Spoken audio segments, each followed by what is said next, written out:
விசுவாசிக்கிற இந்த நெஞ்சை நிரப்பி அதிலே ஒரு அன்பின் தீயை பற்பல மொழியின் மூலமாய் மக்களை விசுவாச ஒருமைக்குள் கூட்டி சேர்த்திருக்கிற தேவரை எங்களையும் உடைய சத்தியத்திலே பரிசுத்தமாக்கியது. உடைய வசனமே சத்தியம் சுவாமி. ஆமென். கிறிஸ்து இயேசுவுக்குள் அருமையான இந்த ஆலயத்தின் ஆயராகவும் நம்முடைய தமிழ் சுவிசேஷ லூத்தரன் திருச்சபையுடைய வைஸ் பிரசிடண்டாக இருக்கின்ற மறைந்து ஸ்டான்லி தேவகுமார் ஐயர் அவர்களுக்கு உதவியாக இருக்கக்கூடிய ஆயர் எமிலி அவர்கள் இந்த திருச்சபையினுடைய பொறுப்பை எடுத்து நடத்தும் சபை சங்கத்தினுடைய செயலர் பொருளர், சபை சங்கத்தில் இருக்கக்கூடிய மற்ற உறுப்பினர்கள், இந்த திருச்சபையினுடைய அங்கத்தினர்களாக இருக்கின்ற அன்பான சகோதர சகோதரிகள், பயணிக்கக்கூடிய அருமையான சகோதரர்கள், ஆர்கனைஸ்ட், உபதேசியா, செக்ஸ்டர் எல்லாருக்கும் எங்களுடைய அன்பான நன்றியை முதலாவது நாங்கள் சொல்லிக் கொடுக்கிறோம்.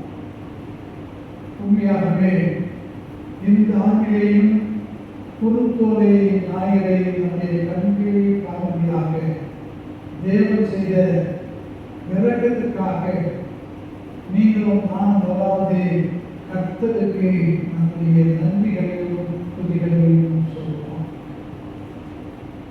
ஆண்டவருடைய கிருபையினாலே நாங்கள் இந்த நாளில் உங்களோடு ஒருவருக்கு ஐக்கியப்பட்டு நின்று இந்த ஆராதனையிலேயும் அதை தொடர்ந்து நடக்க போகின்ற ஒழுக்க கூட்டத்திலேயும் ஆண்டவருடைய செய்தியை கொடுக்கும்படியாக எங்களை அழைத்த ஆண்டவருக்கு நாங்கள் நன்றி சொல்கிறோம்.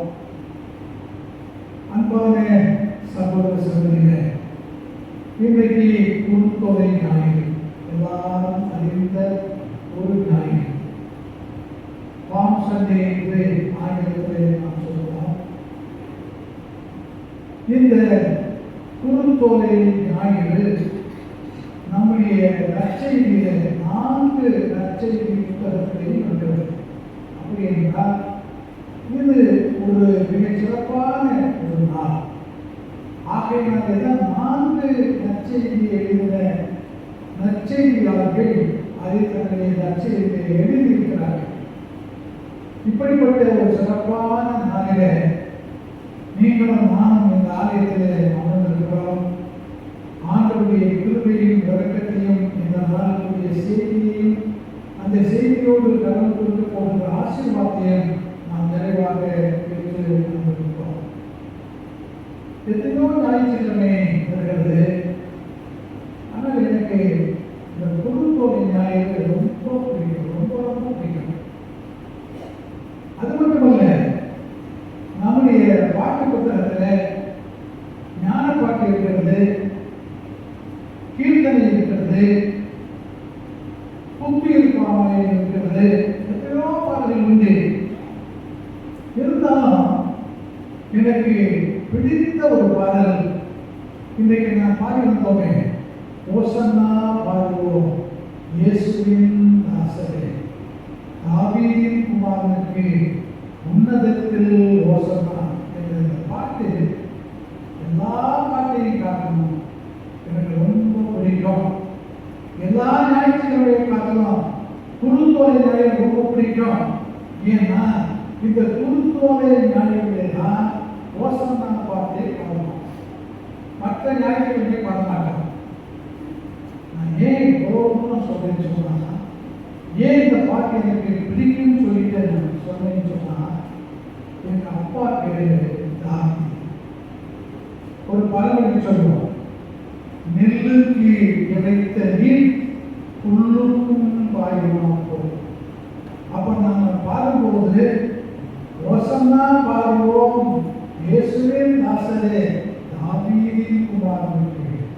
உண்மையாகவே அவர்தான் தாவீதின் குமாரன். ஆனால் நான் கூட தாவீதின் குமாரன் தான். எனக்கு இந்த பாட்டை பார்க்கும்போது எனக்கு கிடைக்கின்ற உற்சாகம் அதிகம். இந்த நாளிலே நாம் இந்த பாட்டை பாடினோம். எனக்காக அது கூர்ந்து ஒரு கவி அந்த முதல் 2 வரிகளை மட்டும் இப்போது சேர்ந்து பாடுவோம்.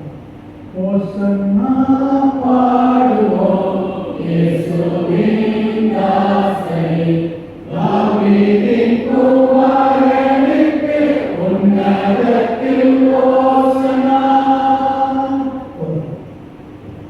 இன்றைக்கு நம்ம பாஸ்டர் சாண்டி தேவகுமாரியாருக்கு நான் எவ்வளோ நேரம் பேசணும் அப்படின்னு சொல்லி கேட்டேன். அப்போ சொன்னாரு, இந்த ஆராதனையில் 45 நிமிஷம் பேசுகிறேன், அதுக்கப்புறம் ரெட்டிக்கில் 1 மணி நேரம் பேசணும்னு சொன்னேன். நான் திருச்சியிலேருந்து வந்துருக்கேன். இங்கே இருக்கிறதுனால ஐயர் சொல்லுக்கு கீழ்ப்படி வேண்டும். அவர் 3/4 மணி நேரம் பேசணும் பேசணும். அப்பத்தான் மறுபடியும் என்னை கூப்பிடுவார். ஆகையினால நீங்க நான் சொல்லுகிற செய்தியை கொஞ்சம் காலதாமதம் ஆகுது என்று சொல்லி நீங்க நினைக்க வேண்டாம். ஆண்டவருடைய கிருபையினால இன்னைக்கு எல்லாருக்கும் மதிய உணவு இங்கே ஒழுங்கு செய்யப்பட்டிருக்கிறது. அதனால் வீட்டுக்கு போய் சமைக்க வேண்டிய நேரம் நமக்கு அவசியம் இல்லை. எனவே ஆண்டவருடைய வார்த்தையாகிய ஜீவ ஆகாரத்தையும் உடலுக்கு தேவையான ஆகாரத்தையும் இந்த நாளிலே தேவன் நமக்கு ஒழுங்கு செய்திருக்கிறார். எல்லோரும் இந்த நாளிலே ஆண்டவரை நினைப்போம், ஜெபிப்போம், ஆசீர்வாதம் பெற்றுக்கொள்வோம். இன்றைக்கு நம்முடைய தமிழ் சுவிசேஷ புத்தகத்தில் சொல்கிறார், நம்முடைய தியான பகுதியாக அறுவடை பகுதியாக நமக்கு கொடுக்கப்பட்டிருக்கிற பகுதி அது லூக்கா நற்செய்தி நூல் 19ஆம் அதிகாரம் 26ஆம் வசனத்திலிருந்து 40ஆம் வசனம். லூக்கா 19:29ஆம் வசனத்திலிருந்து 40ஆம் வசனம். Saint Luke chapter 19 verse 29 to 40. நான் வாசிக்கிறேன். அவர் ஒலிவ மலை என்னப்பட்ட மலையின் அருகான பெத்பகே பெத்தானியா என்னும் ஊர்களுக்கு சமீபிக்கும் போது தம்முடைய சீஷரை 2 பேரை நோக்கி, உங்களுக்கு எதிரே இருக்கிற கிராமத்துக்கு போங்கள். அங்கே பிரவேசிக்கும் போது மனுஷரில் ஒருவனும் ஒரு காலம் ஏறி இல்லாத கழுதை குட்டியை கட்டியிருக்க காண்பீர்கள். அதை அவிழ்த்து கொண்டு வாருங்கள். அதை ஏன் அவிழ்க்கிறீர்கள் என்று யாராவது உங்களிடத்திலே கேட்டால் அது ஆண்டவருக்கு வேண்டும் என்று சொல்லுங்கள் என்றார். அனுப்பப்பட்டவர்கள் போய் தங்களுக்கு அவர் சொன்னபடியே கண்டார்கள். கழுதை குட்டியை அவர்கள் அவிழ்க்கும் போது அதற்கு உடையவர்கள் குட்டியை ஏன் அவிழ்க்கிறீர்கள் என்று கேட்டார்கள். அதற்கு அவர்கள் அது ஆண்டவருக்கு வேண்டும் என்று சொல்லி அதை இயேசுவிடத்திலே கொண்டு வந்து தங்கள் வஸ்திரங்களை அதன் மேல் போட்டு இயேசுவை அதன் மேல் ஏற்றினார்கள். அவர் போகையில் அவர்கள் தங்கள் வஸ்திரங்களை வழியிலே விரித்தார்கள். அவர் ஒருவனின் அடிவாதத்துக்கு சமீபமாய் வருகையில் திரளான கூட்டமாக்கிய சீஷர் எல்லாரும் தாங்கள் கண்ட சகல அற்புதங்களையும் குறித்து சந்தோஷப்பட்டு, கர்த்தருடைய நாமத்தினாலே வருகிற ராஜா ஸ்தோத்தரிக்கப்பட்டவர், பரலோகத்திலே சமாதானம், உன்னதத்திலே மகிமையும் உண்டாவதாக என்று மிகுந்த சத்தத்தோடு தேவனை புகழ்ந்தார்கள். அப்பொழுது கூட்டத்தில் இருந்த பரிசேயரில் சிலர் அவரை நோக்கி, போதகரே, உங்களுடைய சீஷரை அடக்கம் என்றார்கள். அதற்கு அவர்களுக்கு பதில் இவர்கள் பேசாமல் இருந்தார். கல்லுகளே போகும் என்று உங்களுக்கு சொல்லுகிறேன் என்றார். அன்பான சகோதர சகோதரிகளே, இப்போது நாம் வாசிக்க கேட்ட இந்த பகுதியை மையமாக வைத்து நான் 3 சிறு தலைப்புகளை சொல்லி அந்த தலைப்புகளின் அடிப்படையில் செய்தியை பகிர்ந்து கொள்கிறேன். முதல் தலைப்பு அறிந்தே செல்லும் ஆண்டவர். The Lord who knows the facts before he goes to Jerusalem. எருசலேமுக்கு போவதற்கு முன்னதாக ஏன் போகிறோம், போனால் என்ன நடக்கும் என்று ஆண்டவருக்கு தெரிந்தே எருசலேமுக்கு போகிறார். முதல் தலைப்பாக அறிந்தே செல்லும் நம் ஆண்டவர். இரண்டாவது தலைப்பாக சொன்னேன் புரிந்து செயல்படும் மக்கள். The people who understood well and acted well. புரிந்து செயல்பட்ட மக்கள். மூன்றாவது தலைப்பாக விரைந்து செயல்படும் நாம். We are the people and we have to act very quickly. மூன்று தலைப்படி அறிந்தே செல்லும் ஆண்டவர், புரிந்து செயல்படும் மக்கள், விரைந்து செயல்பட வேண்டிய நாம். அறிந்தே செயல்படும் ஆண்டவர். நாம் திருமலை படிக்கிறேன். 4 நற்செய்தி நூல்களை படிக்கும் போது அங்கே ஆண்டவர் இயேசு கிறிஸ்து சொன்ன ஏராளமான காரியங்களை எடுத்துக்கிறோம்.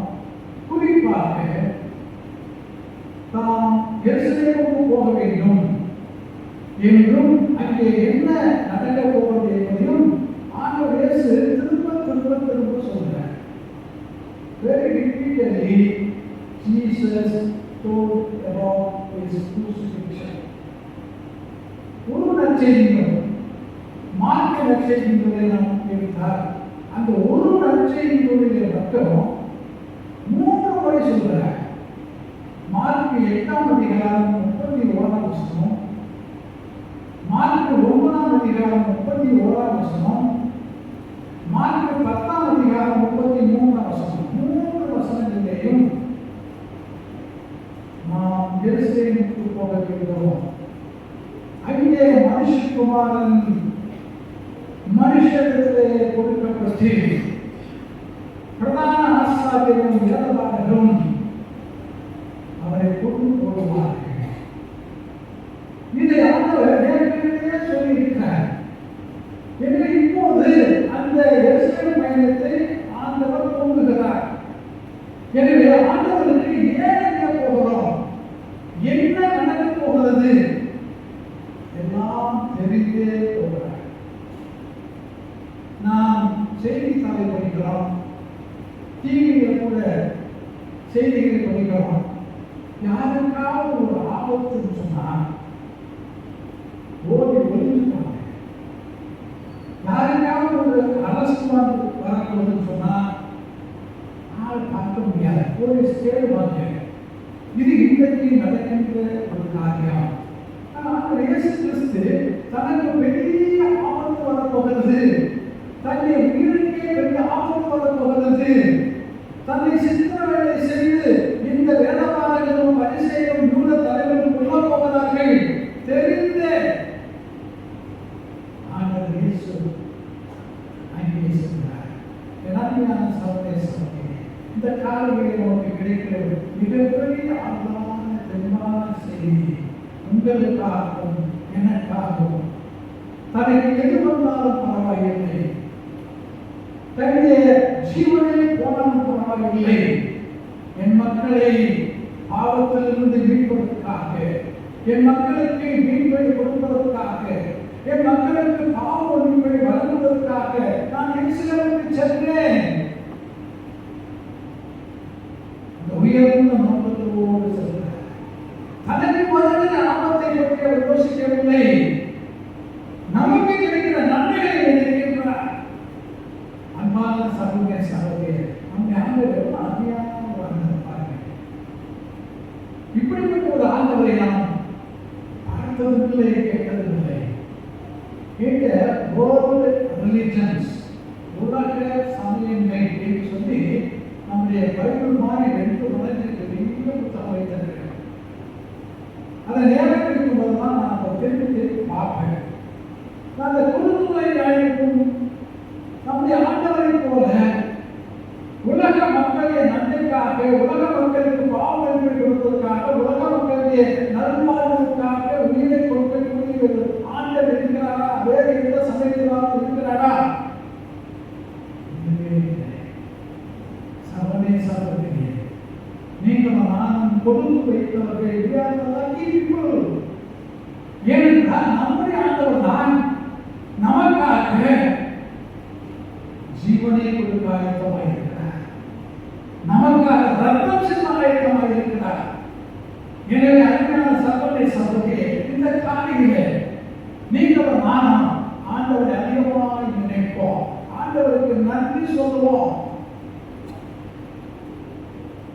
ஒரு மிஷனரி நம்முடைய தமிழ்நாட்டில் நீண்ட காலம் பணி செய்தார். அப்போ அவருக்கு வயதுமாகிவிட்டது. எனவே மிஷனரி சொந்த ஊருக்கு நாட்டுக்கு போக வேண்டும். அப்போ என்ன செஞ்சாங்க, அந்த ஊரில் இருந்த மக்கள் எல்லாம், இந்த மிஷனரி நம்ம ஊர் நிறைய வருஷம் ஊழியம் செஞ்சிருக்கிறாரு, பல நன்மைகளை நமக்கு செய்து கொடுத்திருக்கிறாரு, நம்முடைய பிள்ளைகளும் படிப்பதற்கு பள்ளிக்கூடம் கட்டி கொடுத்திருக்கிறார், நமக்கு நோய் வந்தால் அந்த சிகிச்சை எடுத்துக் கொள்வதற்கு ஆஸ்பத்திரி கட்டியிருக்கிறார். நல்ல காரியம் செய்த இந்த மிஷனரி சொந்த ஊருக்கு போகிறார். இனிமே வரமாட்டார், வயதாகிவிட்டது. இதுதான் அவர் நம்ம நாட்டை விட்டு போகிற கடைசி பயணம். எல்லாரும் யோசிச்சா மிஷனரிக்கு என்ன செய்யலாம், அவர் எப்படி அனுப்பலாம்? எல்லாரும் பல யோசனை செய்து அப்போ என்ன சொன்னாங்க, கடைசியில் மிஷனரி அவருக்கு வயதாகி இருக்கிறதுனால அவர் பிளைட்டில் போகும்போது ஃபர்ஸ்ட் கிளாஸ் டிக்கெட் வாங்கி கொடுத்துருவோம். இத்தனை ஆண்டுகள் நமக்கு நன்மை செய்தவருக்கு கடைசியாக அவர் சொல்லும்போது இனிமேல் வராமல் போகிறார். ஆகவே எவ்வளோ சொல்லலாம் போக இல்லை, ஃபர்ஸ்ட் கிளாஸ் டிக்கெட் ஃப்ளைட்டில் வாங்கி கொடுப்போம் சொல்லிட்டு அவருக்கு ஃப்ளைட்டில் ஃபர்ஸ்ட் கிளாஸ் டிக்கெட் வாங்கி கொடுத்தாங்க. நம்முடைய ஆண்டவர் கூட எருசலேமுக்கு போகிறார். This is the last trip. இதுதான் உலக வாழ்க்கையை ஆண்டவர் நிறைவு செய்கின்ற அந்த பயணம். இனிமேல் நம்முடைய ஆண்டவர் உலகத்திலே இருக்க போவதில்லை. எருசலேமுக்கு போனதாக வேதவர்கள், பிரதான ஆசாரியர், யூத தலைவர்கள் எல்லாம் சேர்ந்து பொய் சாட்சியை உருவாக்கி அந்த இயேசுவை கொண்டு போகிறார்கள். இதுதான் கடைசி பயணமாக, இந்த உலகத்தை விட்டு ஆண்டவர் செல்கின்ற இறுதி பயணமாக, நிறைவு பயணமாக ஆண்டவர் செல்கிறார். ஒரு மிஷனரி இவ்வளவு நன்மைகளை செய்திருக்கிறார், எத்தனை ஆண்டுகள் வாழ்ந்திருக்கிறார். அவருக்கு நாம் சரியான ஒரு காரியத்தை செய்து அனுப்ப வேண்டும் என்று மக்கள் நினைத்தார்கள். இயேசு சுவாமி 33 ஆண்டுகளுக்கு உலகத்துக்கு வாழ்ந்தார். 3 ஆண்டுகள் திருப்பணி செய்தார். எத்தனை நன்மைகள்! சுகம் கொடுத்தார், நோயை நீக்கினார், பேயை விளக்கினார், அற்புதங்களை செய்தார், ஆகாரத்தை கொடுத்தார், சொல்லிக்கொண்டே போகலாம். 3 ஆண்டுகள் ஏராளமான பணி. அப்படி செய்த ஆண்டவருக்கு கடைசியாக போகிறாரே, இனிமேல் இந்த உலக வாழ்க்கையை அவர் வாழப் போவதில்லை, அவருக்கு நாம் சரியான ஒரு காரியத்தை செய்ய வேண்டும் என்று எந்த மனிதனும் யோசிக்கவில்லை. இயேசு கிறிஸ்துவே நாம் எப்படி போக வேண்டும் என்பதை அவரே தீர்மானிக்கிறார். தன்னை சீரழியில் 2 பேரை கூப்பிட்டு எதிரே இருக்கிற கிராமத்துக்கு போங்கள், அங்கே ஒரு கழுதை கட்டப்பட்டிருப்பதை பார்க்கிறேன், அதை அழுத்து கொண்டு வாருங்கள், யாராவது உங்களிடத்தில் கேட்டால் அது ஆண்டவருக்கு தேவை என்று சொல்லுங்கள். சீரழில் அப்படியே இயேசு சொன்னமாக போனார்கள், கழுதையை அவிழ்த்தார்கள், ஏன் அமைக்கிறீர்கள் என்று கேட்டபோது ஆண்டவருக்கு தேவை என்று சொன்னபோது ஒரு மறுப்பும் சொல்லவில்லை. நம்முடைய வேதத்தை நீங்கள் படித்து பாருங்கள், ஒரு மறுப்போம். இங்கே நான் வாசித்த இந்த லூக்கா நற்செய்தியிலே இதுவரை யாரும் ஏறிடாத ஒரு கழுதை. அவனை யோசிச்சேன், அந்த கழுதைக்கு சொந்தக்கார நான் இப்போதான் வளர்த்து ஒரு முறை கூட நான் கூட ஏறி போகல, அதுக்குள்ள வந்து அது இல்லையா ஆண்டவர்னு சொல்றீங்க. அது யாரையா அந்த ஆண்டவர்? ஆண்டவருக்கு தெரியுங்க, வேலையாவது போய் அவருக்கு போங்கய்யா. இப்படியும் ஒன்றும் சொல்லுது. நாம் யாத்திராகமம் 5ஆம் அதிகாரம் 2ஆம் வசனத்தை பார்க்கிறேன். யாத்திராகமம் 5ஆம் அதிகாரம் 2ஆம் வசனம், மோசேயும் ஆரோனும் பார்வோனிடத்தில் எகிப்தினுடைய ராஜாவாகிய பார்வோனிடத்தில் போய் அரவாகிய கர்த்தர் எங்களுடைய ஆண்டவர் அவருக்கு ஆராதனை செய்ய வேண்டும் என்று இந்த மக்களை அனுப்பும்படி உங்களிடத்திலே வந்து சொல்ல சொன்னார். அப்போ அதை கேட்ட பார்வோன் எகிப்தின் ராஜா சொல்ற, அப்படியா சொன்னார்? கடவுள் சொன்னாரா? சரி அழைச்சு போங்க. அப்படி சொல்லல, அதே ஐயா கடவுள் அந்த கட்டளை தெரியாது. ஐ டு நாட் நோ இவருடைய கோவா இரண்டாம் வசனமாக அந்த கட்டளை தெரியாது. அவர் சொன்னாங்க எங்களுக்கு பல ஆண்டுகளாக அடிமைகளாக எங்களுக்கு உதவி செய்து கொண்டிருக்கிற இஸ்ரவேல் மக்களை அனுப்ப முடியாது. இங்கே பார்வோன் தடை சொல்றார், ஆனால் கழுதைக்கு சொந்தக்காக ஒரு தடையும் சொல்வதில்லை. ஆண்டவருக்கு தேவை, அதை எந்த மறுப்பும் சொல்லாமல் அனுப்பி வைத்த அந்த கழுதைக்கு சொந்தக்காக. அது மட்டுமல்ல, நாம் 1 சாமுவேல் புத்தகத்தில் 25ஆம் அதிகாரம், அந்த அதிகாரத்தை நாம் படிக்கும் போது நாபால் என்ற ஒருவர் இருக்கிறார், அபிகாயில் என்பவருடைய கணவர். தாவீது என்ன செய்கிறார்? ஒரு 10 ஆட்களை அந்த நாபாலுக்கு அனுப்பி தங்களுக்கு உணவு வாங்கி ஒரு அனுப்புகிறார். நீங்க 1 சாமுவேல் புத்தகம் 27ஆம் அதிகாரத்தை படிச்சு பாருங்க. அப்ப அந்த 10 வாலிபர்கள் நாபாலை செல்வது, ஐயா தாவீது உங்களை மேற்பட்டு துணையாக இருந்தவர், உங்களுடைய ஆளுநருக்கு எந்த பாதிப்பு வராமல் பார்த்தவர் அந்த தாவீது உங்களுக்கு அனுப்பி ஆகாரம் வாங்கி வர சொன்னார். அப்பதான் சமைச்சிருக்க 40 ஆளை வச்சு அவருடைய ஆளுநருக்கு முடி கட்டளைகளுக்கு உணவு கொடுப்பதற்காக 40 சமைத்துக் கொண்டிருக்கிறார். ஆனால் தாவீதுடைய அந்த 10 பேரை சொல்லப்போது 40 சொல்லுகிற அந்த 10 பார்க்க தாவீது யார்? ஈசாய் யார்? என்னுடைய ஆட்டை என்னுடைய ஆட்டுக்கு முடி கத்தரிக்கிறவர்களுக்கு நான் சமைக்கிற அந்த உணவை உண்மைக்கு தெரியாதவர்களுக்கு நான் கொடுக்கணும். அருமையான சகோதரனே, சாதாரண ஒரு உணவை கேட்டதற்கு, பசிக்குரிய உணவை கேட்டதற்கு நான் மறுத்தார். அவர் யார்?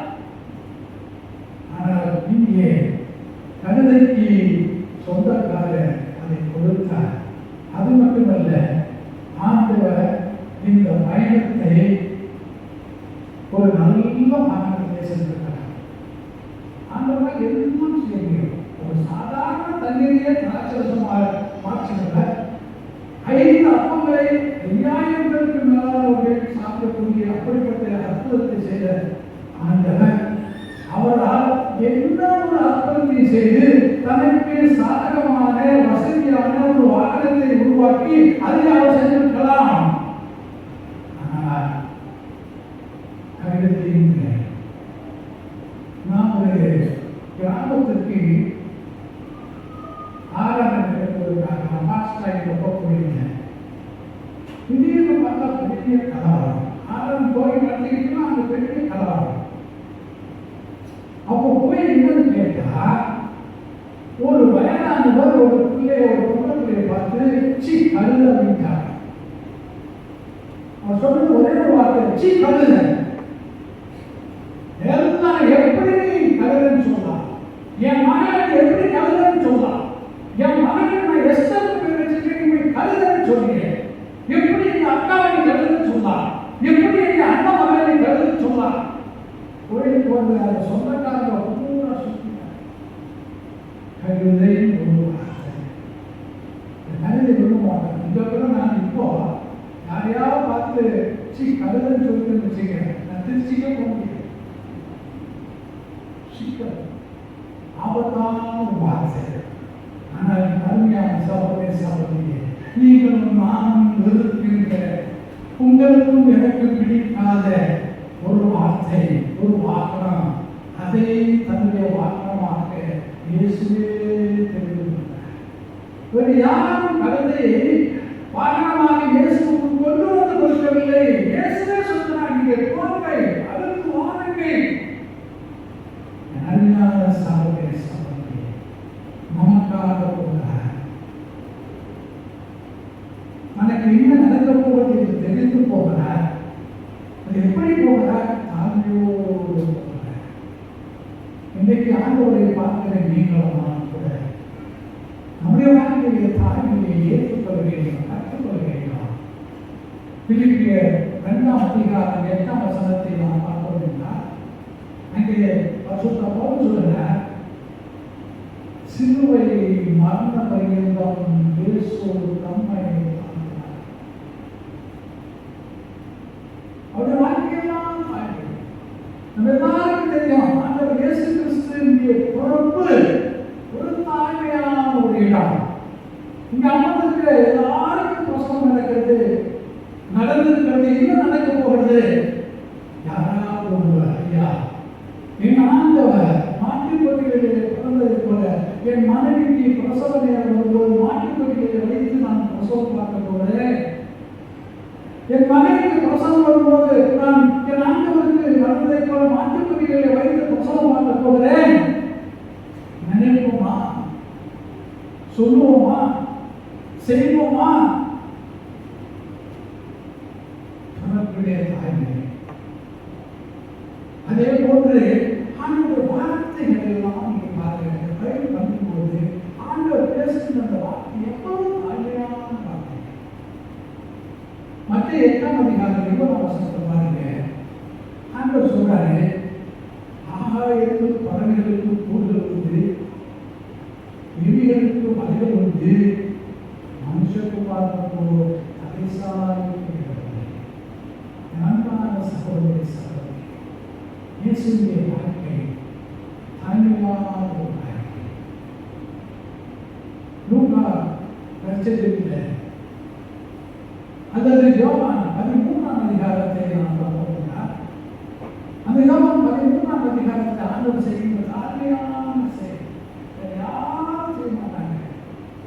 நம்முடைய குரு சிஷ்யர் இருக்காங்க, சீடர்கள் தான் குருவிலே கருவாங்க, சீடர்கள் தான் குருவுக்கு பணி செய்வார்கள். இதுதான் இயற்கை, இதுதான் மரபு.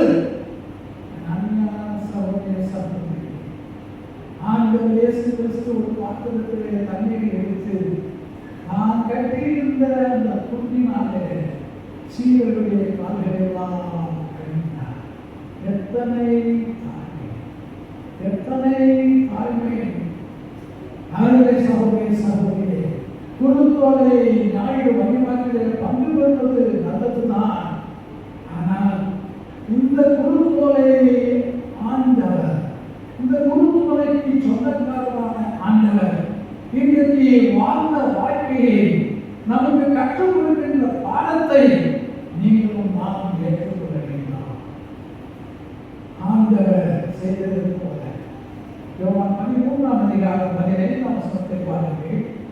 அங்கே ஆண்டவர் சொல்கிறார், நான் செய்ததை நீங்களும் செய்யும்படி உங்களுக்கு நான் மாதிரியாக செய்ய மாட்டேன். சகோதரே சகோதரி, இன்றைக்கு ஒரு தீர்மானத்தை எடுப்பான், ஆண்டவரை போல வாழ கற்றுக்கொள்வான். இந்த வாழ்க்கை மூலமாக யாருக்காவது ஒரு நன்மை கிடைக்குமா? அதற்காக நான் துணிந்து சொல்கிறேன்.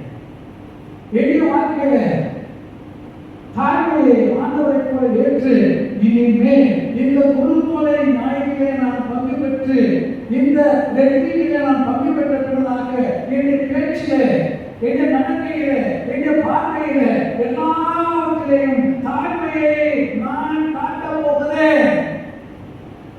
மார்ட்டின் லூதர் சொல்றார், every Christian must be a little Jesus. ஒவ்வொரு கிறிஸ்தவனும் ஒரு சின்ன இயேசுவாக இருக்க வேண்டும்.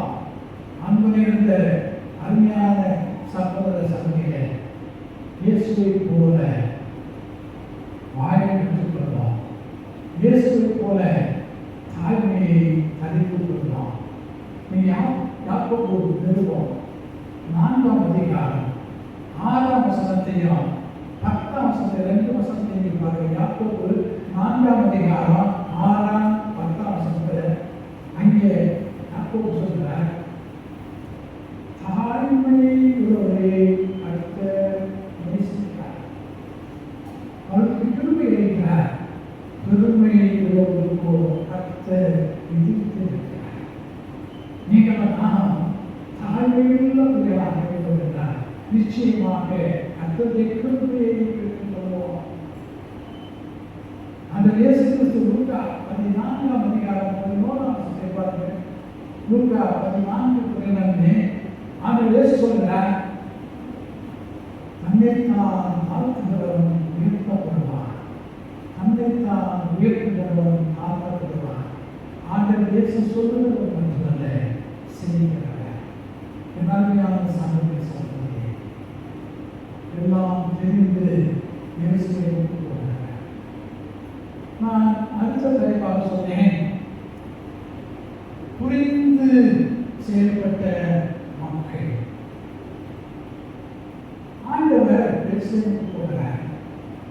போகும்போது நீங்க இந்த பகுதியான மக்கள் பெரிய கூட்டம், இந்த வார்த்தை எல்லா நற்செய்திகளிலும் நாம் படிக்கிறோம். அப்படி என்றால் தவறான மக்கள் இயேசுவோடு போகிறார்கள். நான் நினைச்சேன், இந்த மக்கள் இவ்வளவு தவறா எங்கிருந்து வந்தார்கள்? எல்லாரும் இயேசுவை அறிந்தவர்கள், இயேசுவிடத்தில் நன்மை பெற்றவர்கள். என்னார்மையான சகோதரி சகோதரியே, இயேசுவிடத்தில் நன்மை பெற்றவர்கள் மட்டுமல்ல, இயேசுவுக்கு கொடுத்தவர்கள். நான் ஏற்கனவே சொன்னதாக ஒரு கழுதைக்கு சொன்னதாக கழுதையை ஆண்டவருக்கு அவர் பவனியாக செல்வதற்கு ஏறி போவதற்கு அவர் சொல்லுவதற்கு ஒரு கழுதையை கொடுத்தார். மக்கள் என்ன செய்தார்கள்? தன்னுடைய ஆடைகளை வழிநெடுக விதித்தார்கள் என்று சொல்லி பார்க்கிறோம். ஆடைகளினார்கள் மரங்களை வெட்டி அதை பரப்பினார்கள் என்று சொல்லி மத்திய நற்செய்திகளில் நாம் படிக்கின்றோம். அருமையான சகோதர சகோதரியே, கொடுக்கிற மக்கள், ஆண்டவரிடத்தில் பெற்றவர்கள், நன்மையை பெற்றவர்கள், சுகத்தை பெற்றவர்கள், பாதுகாப்பை பெற்றவர்கள், ஆகாரத்தை பெற்றவர்கள், இப்போது கடைசி பயணமாக போகிற ஆண்டவருக்கு கொடுக்கிற மக்களாக நீங்கள் நான் இங்கே அமர்ந்திருக்கிறோம். நமக்கு கிடைக்கிற 2வது ஆளான பெருமான செய்தி, நீங்களும் நானும் நமக்கு முன் வாழ்ந்த நம்முடைய முன்னோர், நம்முடைய மூதாதையர் கர்த்தருக்கு கொடுக்கிற மக்களாக வாழ்ந்தார்கள். எனவே கர்த்தருக்கு கொடுக்கிற மக்களுடைய சந்ததியிலே இருக்கக்கூடியவர்களாக இங்கே அமர்ந்திருக்கிறோம்.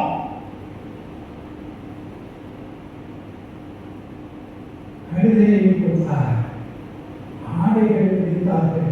நீங்க அந்த வெப்பத்தையே பெற்றாங்கன்னு சொல்லிட்டு 29ஆம் வசனத்துல வாசிச்சோம். இந்த வெப்பைகளுக்கும் எஸ்டனுக்கு எவ்வளவு தூரம் அப்படின்னா 3 கிலோமீட்டர், 3 கிலோமீட்டர்ஸ்.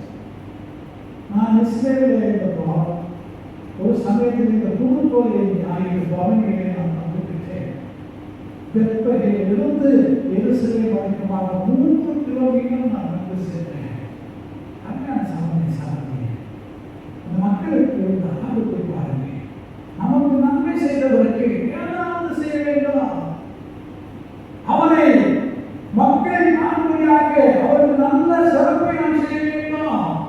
ஆடைகளை வைத்தார்கள், மரங்களை பரப்பினார்கள். அது மட்டுமல்ல, ஓசன்னா, save us now. Lord, we request you, save us now.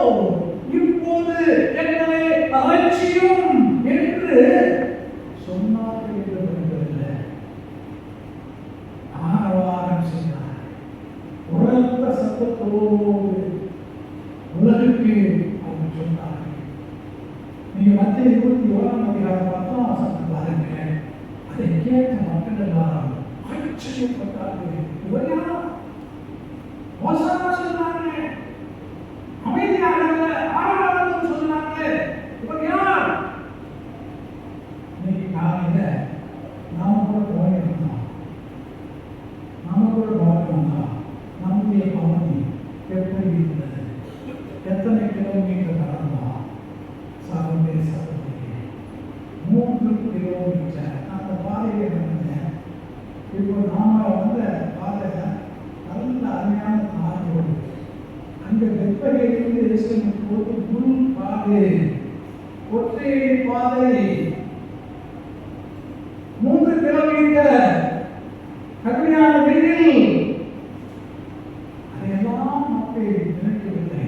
இயேசு தங்களுக்கு செய்வதை இப்போது கடைசியாக அவர் செல்வதை நினைத்து மக்கள் கொடுத்தார்கள். மக்கள் ஆரவாரம் செய்தார்கள். மக்கள் இவர் யார் என்று கேட்கக்கூடிய அளவுக்கு அவருடைய துணி சத்தம் இருந்தது.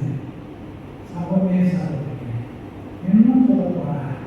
இந்த பொருட்களின் ஆய்வு கூட இந்த வழிபாடு கூட இந்த 4 சுவற்றுக்குள்ளே நாம் வைத்து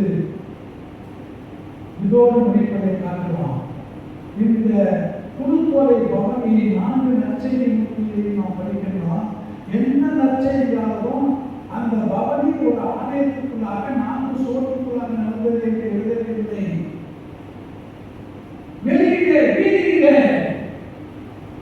அதைத்தான் ஒரு எலியாஸ் தன்னுடைய புத்தகத்தில் எழுதுகிறார். The church must be the street church. The church must go to the street.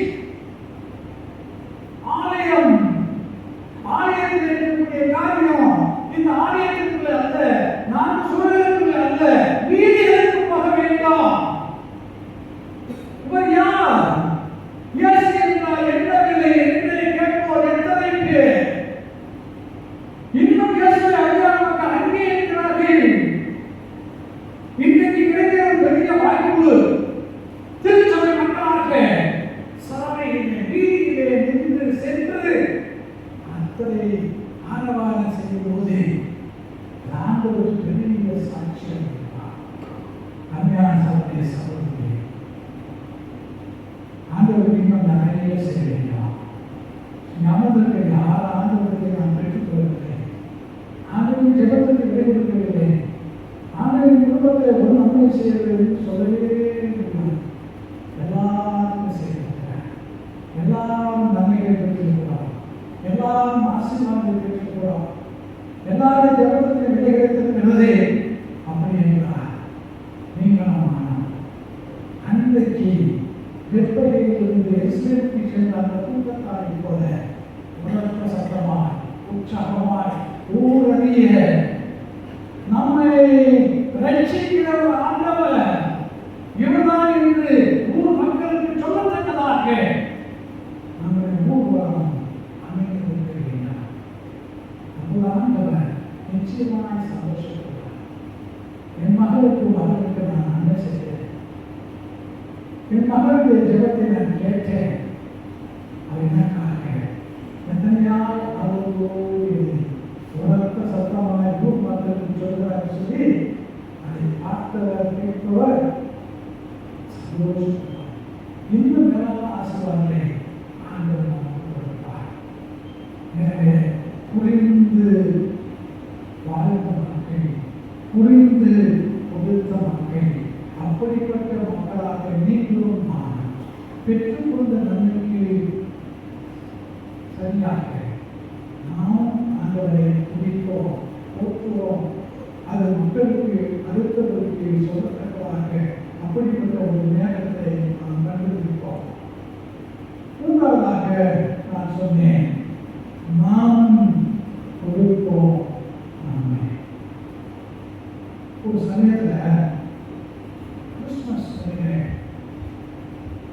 சர்ச்சில் கேரட் சர்வீஸ் நடக்குது. அந்த சர்வீஸு நான் அந்த சர்ச்சில் இருக்கிறதால உட்காந்து நான் கேட்டிருக்கேன். அப்போ அந்த கேரட் சர்வீஸில் தனியாக போடலாம், ஃபேமிலியாக போடலாம், அதாவது ஒரு யூத் அதாவது பெண்களுக்கு சொன்னால் எப்படியான ஆகலாம் ஃப்ரீ. அப்போ அவங்க பார்த்தாங்க, போய் உட்காந்துருக்காங்க, பார்த்து பைக்கு போய் உட்காராங்க. அப்போ அதாவது ஒரு பையன் வந்தான், ஒரு 10-12 வயசு இருக்கணும். கேட்கலாம், ஐயா நான் ஒரு பார்க்க போனேன், நான் ஒரு பார்க்க போனேன். நான் கேட்டேன், ஏன்னா உனக்கு திடீர்னு ஒரு ஆசை, ஏன் திடீர்னு ஆசை? அவன் சொன்னா பாருங்க, ஐயா எல்லாரும் பார்த்தேன், எனக்கே ஒரு உற்சாகம்னா நம்மளுக்கு பார்த்தாங்க, எனக்கு ஆசையா உற்சாகையா, என் தயவு செஞ்சு என் ஆசைக்கு ஒரு இடம் இல்லையா, என் உற்சாகத்துக்கு எனக்கு ஒரு வாய்ப்பு இல்லையா? அதுக்கப்புறம் நமக்கு இதை சொல்லிடுவாங்க, சரி பாருங்க அவன் பார்த்ததை பார்த்துட்டு இன்னொரு ஐயா அவன் மாதிரி நான் பார்க்குறேன், எனக்கும் வாய்ப்பு இல்லையா? அவனுக்கு கொடுத்தேன். நான் ஏன் இதை சொல்றேன்னா, அவங்க பார்த்தாங்க இல்லையா, அதை பார்த்தப்போ எனக்கு ஒரு பெரிய உற்சாகம் இல்லையா, அப்படின்னால நானும் பார்த்தேன், எனக்கு ஒரு வாய்ப்பு இல்லையா? சகோதரே சகோதரியே, இப்போது நான் 2 காரியங்களை சொன்னேன். கர்த்தர் ஆண்டவர் இயேசு கிறிஸ்து நம்மை கொடுக்கிறார், உங்களுக்காக எனக்காகவும் கொடுக்கிறார். நம்முடைய ரத்தத்தை உங்களுக்காக எனக்காகவும் நம்முடைய பாவங்களுக்காக கொடுக்கிறார். நாம் திருமண சமயத்தில் அந்த திருமணத்தை பெறும்போது அந்த திருமணத்தை கொடுக்கின்ற ஆயர் என்ன சொல்வார்? இதை வாங்கி குஷியுங்கள், இது ஆண்டவருடைய உண்மையான சரீரம், இதை எல்லாரும் முடியுங்கள், இது ஆண்டவர் பாவங்களுக்காக சிலுவையிலே சிந்தின உண்மையான ரத்தம். இயேசு தன்னை, தன்னுடைய ஜீவனை, தன்னுடைய சரீரத்தை, தன்னுடைய ரத்தத்தை கொடுத்தார். கொடுத்ததை பற்றி படித்திருக்கிறோம், இன்றைக்கு கொடுத்ததை பற்றி கேள்விப்பட்டிருக்கிறோம்.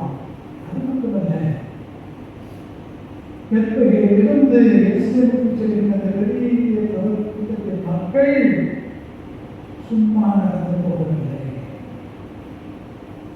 இயேசு கருவிலே போகிறார், கொஞ்சம் பேர் கருவிக்கு முன்னால், கொஞ்சம் பேர் கருவிக்கு பின்னால், வலது இடதுபுறங்களிலும் மக்கள் கூட்டமாய் நடந்து சென்றார்கள் சொல்லி நாம் பிடிப்பதில்லை. அந்த கூட்டத்திலே அத்தனை பேரும் கொடுத்தார்கள். ஒருவர் கருவியை கொடுத்தார், ஒரு சில ஆணையை கொடுத்தார்கள். ஆணை கொடுக்க முடியாதவர்கள் மத விலையை வழங்கினார்கள். அதையும் செய்ய முடியாதவர்கள் வாயினாலே ஆண்டவரை கொடுத்தார்கள், கொடுக்கிறார்கள். ஆண்டவருக்கு புதியை கொடுத்தார்கள். அப்ப நான் ஏன் சொல்றேன், அந்த பையனுக்கு வந்த அந்த ஆசை இன்னைக்கு நாம கொண்டு வந்திருக்கிறீங்களா? ஐயா அவங்க பார்த்த மாதிரி எனக்கு வாய்ப்பு இல்லையா? இன்றைக்கு நான் இந்த சத்தியத்தை கேட்டேன், ஆண்டவர் கொடுப்பதை கேட்டேன், மக்கள் கொடுத்ததை கேட்டேன், நானும் கொடுப்பேன், நானும் கொடுப்பேன். சகோதரி சகோதரியே, நீங்களும் நானும் இன்றைக்கு நம்மை கர்த்தருக்கு காணிக்கையாக கொடுக்க நம்ம வேண்டாம். தோழ வாழ்க்கை வாழ்ந்திருக்கிறோம். ரொம்ப பேர் சொல்லுவாங்க, ஐயா நான் ரிட்டையர்ட் 2 வருஷம் இல்லையா, 2 வருஷம் வச்சியா நான் ஊழியை செய்வாங்க.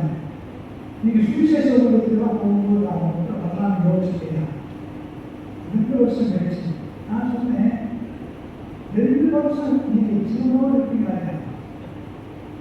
சரி 2 வருஷம் இப்ப இருக்க அதே ஸ்ட்ரென்த், இதே உற்சாகம் உங்க உடம்புல இருக்குமா? நீ அதை ஓய்வு நம்ம கவர்மெண்ட்டே நீ வேலைக்கு சரி உங்களுக்கு ஓய்வு வேலை செய்யணும்னு வீட்டுக்கு அனுப்புறாங்க. அப்படி வீட்டுக்கு வர அந்த நேரத்தில் ஆண்டவருக்கு உழைக்கணும்னு சொல்லுங்கய்யா.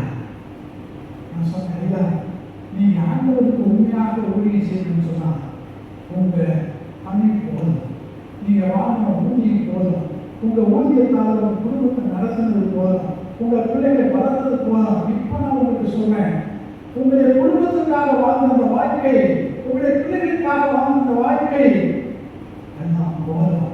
இப்போ ஒரு முடிவெடுங்க, ஆண்டவருக்காக நான் வாழ போகிறேன், ஆண்டவருக்காக நான் உழைக்க போகிறேன், ஆண்டவருடைய நாமத்தை நான் சொல்ல போகிறேன் என்று நீங்கள் தீர்மானிக்கிறீர்கள். இப்போதே செய்கிறேன். சமய சகோதரியே, ஆண்டவர் கொடுத்தார் என்று கேட்பது பெரிய ஒரு சாதனை ஒன்றும் செய்ய முடியாது. மக்கள் கொடுத்தார்கள் என்று சொல்லி கேட்பதில்லை, ஒரு பெரிய சாதனையை நாம் செய்ய முடியாது. நான் கொடுத்தேன், நான் கொடுத்தேன், நான் கொடுத்தேன். எனக்கு எனக்காக தந்தை கொடுத்தேன் ஆண்டவருக்கு, நான் என்னை கொடுப்பேன். மக்களுக்காக தந்தை கொடுத்த ஆண்டவருக்கு பல பல காரியங்களை கொடுத்த அந்த மக்களை போன்று நானும் ஆண்டவருக்கு கொடுப்பேன்.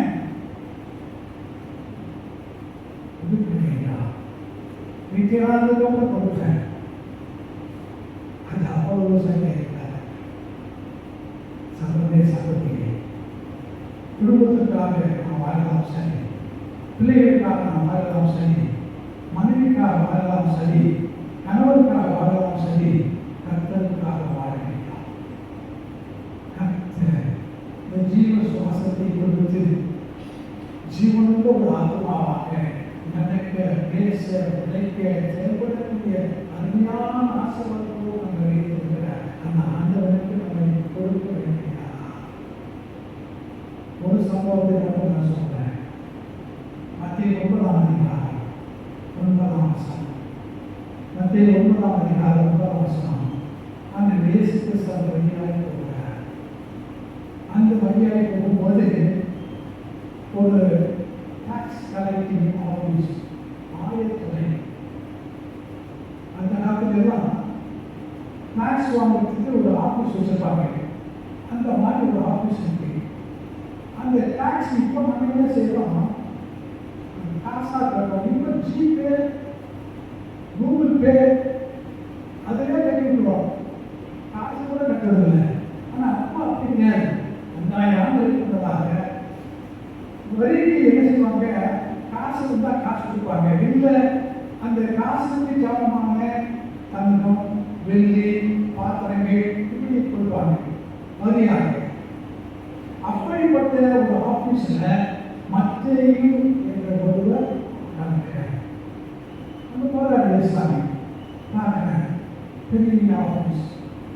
ஒரு பக்கம் பார்த்தா தங்க பாத்திரங்கள், வெள்ளி பாத்திரங்கள், அதுக்கப்புறம் பார்த்தா காசுகள், நடந்திருக்கு.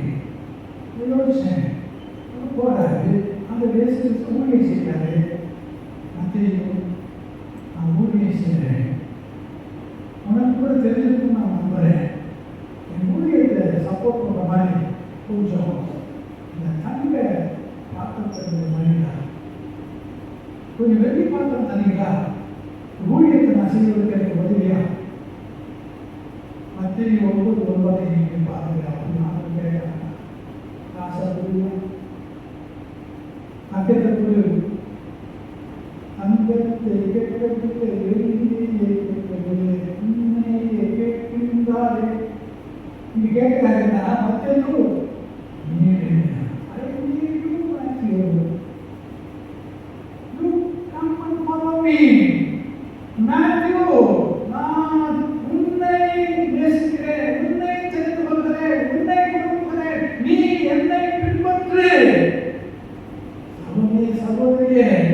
நீங்க எங்க படிச்சாலும் சரி, உங்க வீட்டுக்கு போய் படிச்சாலும் சரி, அந்த மத்திய 9:9 3 முறை படிங்க, 200 பேர் படிங்க.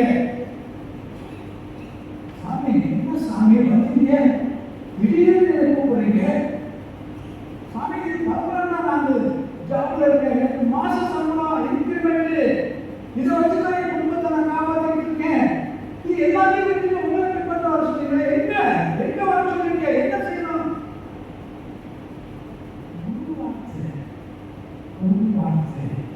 கேட்கவில்லை. ஆதிகாரம் 12ஆம் அதிகாரம், அந்த அதிகாரத்தில் ஆண்டவர் ஆபிரகாமை பார்த்து, ஆபிரகாமே, நீ தேசத்தை விட்டு, உன் இனத்தை விட்டு, உன் வீட்டை விட்டு நான் காண்பிக்கின்ற அந்த இடத்துக்கு நீ போ.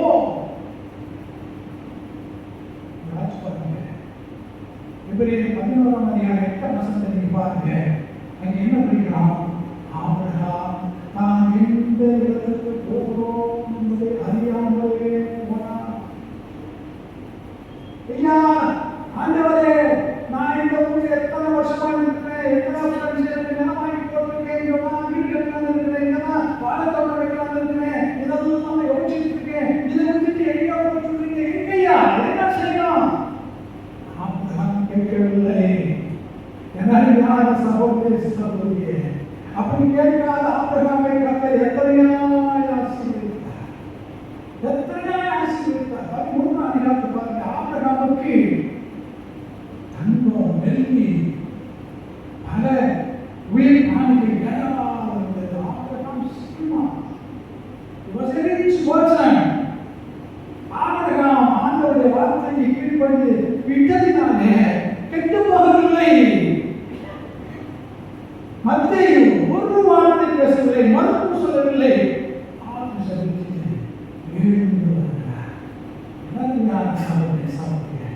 இன்னைக்கு புதிய பாட்டில் முதல் புத்தகம், the very first gospel is in Matthew. மத்தேயு எழுதின புத்தகம் தான் முதல் புத்தகம். நான் யோசிச்சேன், மத்தேயு மட்டும் ஆண்டவருக்கு மறுப்பு சொல்ல ஐயா முடியாது, ஐயா சம்பளம் தர முடியாது, அடுத்த மாசம் எனக்கு ஒரு இன்க்ரிமெண்ட் வரும், அதை நான் வாங்கணும், இதை வச்சு தான் நான் குடும்பத்தை நடத்தணும், நீங்க சொல்ற மாதிரி நான் வர முடியாது அப்படின்னு ரெடியூஸ் பண்ணிருந்தா மத்திய நேரத்தில் நான் பேசவே மாட்டேன்.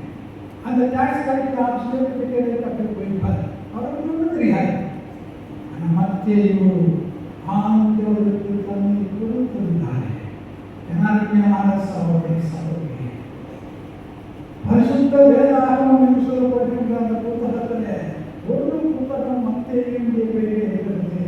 ஆண்டவர் சொல்கிறார், உலகம் அழிந்தாலும் இந்த வேத புத்தகத்தில் இருக்கக்கூடிய ஒரு எழுத்தோ, ஒரு புள்ளியோ, ஒரு கமாவோ அழியாது. உலகம் இருக்கிற வரைக்கும், இந்த வேத புத்தகம் இருக்கும், உலகம் இருக்கிற வரைக்கும் மத்திய நற்செய்தி கொண்டு இருக்கும். ஆண்டவருக்கு தன்னை கொடுக்கிறையா கெட்டு போவதில்லை, கெட்டு போவதில்லை, முடிவெடுப்பான். ஆண்டவருக்காக பார்ப்போம். பேசுவதையா நல்ல வசதியாக உயர்ந்த பதவி ரிசைன் பண்ணிச்சு, கணவனும் ரிசைன் பண்ணாங்க, மனைவி ரிசைன் பண்ணாங்க. இப்போ ஊழியை செய்யறாங்க, கத்தருக்காக படிக்கிறார்கள், கத்தர் கைவிடவில்லை. அந்த பதவியை எடுத்து அவர்கள் அடைந்த சந்தோஷத்தை பார்க்கலாம். இப்போ கத்தருக்காக வரைக்கும் போதுதான் அதிக சந்தோஷமாய் சமாதானமாய் சுகமோடு வாழ்கிறார்கள். எனவே நீங்களும் நான் கூட கர்த்தருக்கு நம்மை அர்ப்பணிக்க கொடுக்க நாம் முடிவு செய்வோம். அது சீக்கிரமாக செய்வோம். Let us make a complete decision very quickly. தாமதப்படுத்த வேண்டாம், தள்ளி போட வேண்டாம். ஆண்டவர் எங்களுக்கு பேசியிருக்கிறார். ஆபிரகாமை அழைத்த தேவன், மத்தேயுவை அழைத்த தேவன் நம்மையும் அழைக்கிறார். மகனே மகளே, எனக்காக வா, எனக்காக பேசு, எனக்காக நட, நான் ஆசீர்வதிக்கிறேன். ஆபிரகாமை பார், எழுதியிருக்கிறேன், மத்தேயுவை பார், எழுதியிருக்கிறேன், உன்னை கைவிட மாட்டேன், உன்னை உயர்த்துவேன். ஆண்டவருக்காக அர்ப்பணிப்போம், நம்மளை கூப்பிடுவோம். ஆண்டவர் நம்மை ஆசீர்வதித்து காப்பாராக. ஆமென். நம்மை ஜெபம் செய்வோம். ஆண்டவரே, உம்முடைய ஆர்வம் நிறைந்த செய்திக்காக நான் நன்றி சொல்வாரா. ஆண்டவரே, உமக்காக கொடுத்த மக்கள், ஏனென்றால் நீர் உண்மையை எங்களுக்காக கொடுத்ததுனால உண்மையை கொடுத்ததை நாங்கள் உணர்ந்து கொடுத்திருக்கிறோம். கொடுத்த உண்மை, கொடுத்த மகனை பற்றி நாங்கள் செய்தியாக கேட்டோம். இன்றைக்கு நாம் எங்களை கொடுக்க இதை எவ்வளவு பேசுகிறேன். ஆகவே யாக்கோபு 1:22 வசனத்திலே நம்புகிறவர்களாக நீங்கள் கேட்கிறவர்களாக மட்டும்தான் கேட்டு அதுங்கள் செய்கிறவர்களாக மாற வேண்டும் என்று அந்த வசனத்தை நாங்கள் உண்மையாக ஏற்றுக்கொண்டு செயல்படுகிறவர்களாக உங்களுக்காக உழைக்கிறவர்களாக மாற எங்களை எழுத வேண்டுமா என்னை பார்த்து நாங்கள் செல்கிறோம். பேசி பசுத்த மக்களை கேட்கிறோம். சொல்லுங்கள் ஆமென். நம்ம யாராக பிதாவும் சுத்த ஆம்பியானவரை ஐக்கியம் ஆசீர்வாதம் நம்ம எல்லாரும்